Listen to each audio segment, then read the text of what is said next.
cases where an inmate had inappropriate sexual relationships with an employee in a 4-year period.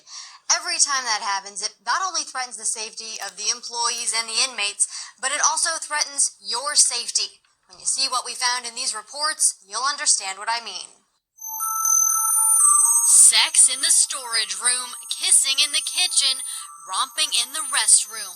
It sounds like the plot for a salacious movie, but it's the reality of what's happening inside the Arizona State Prison System.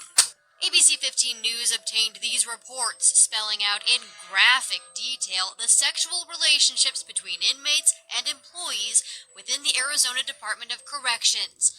Like this case, when, according to the report, an inmate had sex with a female officer in the visitation porter closet.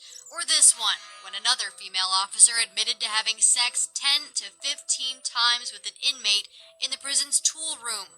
How about this doozy? A female officer performing a sex act on an inmate inside the prison's control room. It's the prison's central nervous system, the place where guards monitor what the inmates are up to, the controls that can open and close prison cell block doors. It creates disorder within the prison. That makes it a dangerous place both for the prisoners and for the guards. Criminal defense attorney Russ Richelsoff spends quite a bit of time with the kind of people who tend to end up behind bars. He says anytime an inmate gets all buddy-buddy with an officer, it's bad news for everyone. Whether it's, sexual favors being traded, contraband being brought in. That's the other problem here. We're not just talking about sex. Oftentimes, the employee will bring in banned items for the inmate. Things like marijuana, cigarettes, cell phones. How valuable are cell phones in prison? It's my understanding that they're more valuable than drugs. It makes sense when you think about it. Prison phones are monitored. If you can get your hands on a cell phone, you can call anybody. So a cell phone is useful because I can transact business essentially with my associates outside the prison from a cell phone that I have in prison. That's a nice way of saying people behind bars can keep up their illegal gigs while serving time, even ordering hits on the outside. That's a public safety risk.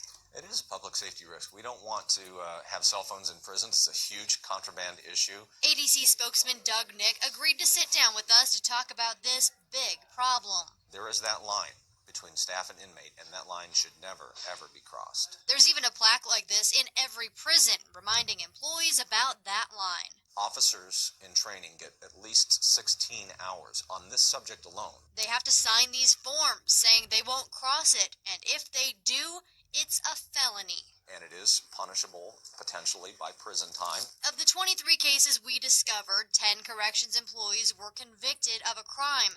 In 12 cases, the county attorney's office decided not to prosecute. One case was dismissed. None of these employees works in this department any longer because we do take it so gravely seriously. But clearly the penalty isn't enough to deter everyone. I would probably guess that for everyone that's been caught, there's 9 other incidents where they haven't been caught. Is the department doing anything different to get this number even lower in the future? It's something that we take seriously. We're always looking at our policies and procedures to make them better.